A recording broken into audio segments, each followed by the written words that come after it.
Speaker, our government intervention in the economy, the private affairs of citizens, and the internal affairs of foreign countries leads to uncertainty and many unintended consequences.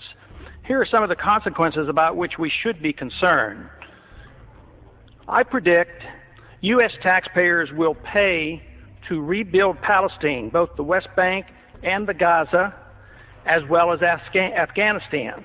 U.S. taxpayers paid to bomb these areas, so we will be expected to rebuild them. Peace of sorts will come to the Middle East, but will be short-lived. There will be big promises of more U.S. money and weapons flowing to Israel and to Arab countries allied with the United States. U.S. troops and others will be used to monitor the peace. In time, an oil boycott will be imposed, with oil prices soaring to historic highs. Current Israeli-United States policies will solidify Arab Muslim nations in their effort to avenge the humiliation of the Palestinians. This will include those Muslim nations that in the past have fought against each other. Some of our moderate Arab allies will be overthrown by Islamic fundamentalists.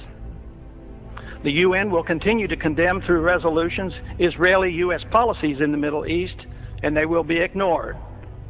Some European countries will clandestinely support the Muslim countries and their anti-Israel pursuits. China, ironically assisted by American aid, much more openly will sell the militant Muslims the weapons they want and will align herself with the Arab nations. The United States, with Tony Blair as head cheerleader, will attack Iraq without proper authority, and a major war, the largest since World War II, will result. Major moves will be made by China, India, Russia, and Pakistan in Central Asia to take advantage of the chaos for the purpose of grabbing land, resources, and strategic advantages sought after for years. The Karzai government will fail, and U.S. military presence will end in Afghanistan. An international dollar crisis will dramatically boost interest rates in the United States. Price inflation with a major economic downturn will decimate U.S. federal government finances and exploding deficits and uncontrolled spending. Federal Reserve policy will continue at an expanding rate with massive credit expansion, which will make the dollar crisis worse. Gold will be seen as an alternative to paper money as it returns to its historic role as money. Erosion of civil liberties here at home will continue as our government responds to political fear in dealing with the terrorist threat by making generous use of the powers obtained with the Patriot Act. Many American military personnel and civilians will be killed in the coming conflict. The leaders of whichever side loses the war will be hauled into and tried before the International Criminal Court for war crimes. The United States will lose the war, but neither will we win. Our military and political leaders will not be tried by the International Criminal Court. The Congress and the President will shift radically toward expanding the size and scope of the federal government. This will satisfy both the liberals and the conservatives. Military and police powers will grow, satisfying the conservatives. The welfare state, both domestic and international, will expand, satisfying the liberals. Both sides will endorse military adventurism overseas.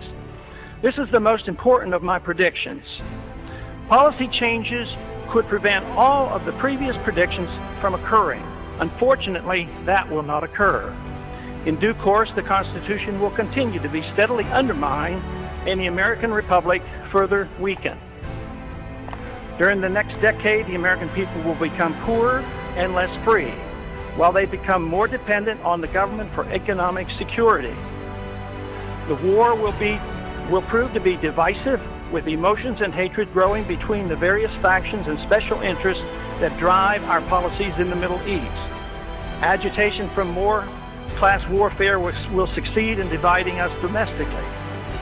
And believe it or not, I expect lobbyists will thrive more than ever during the dangerous period of chaos. I have no timetable for these predictions, but just in case, keep them around and look at them in 5 to 10 years. Let's hope and pray that I'm wrong on all accounts. If so, I will be very pleased. The gentleman has expired.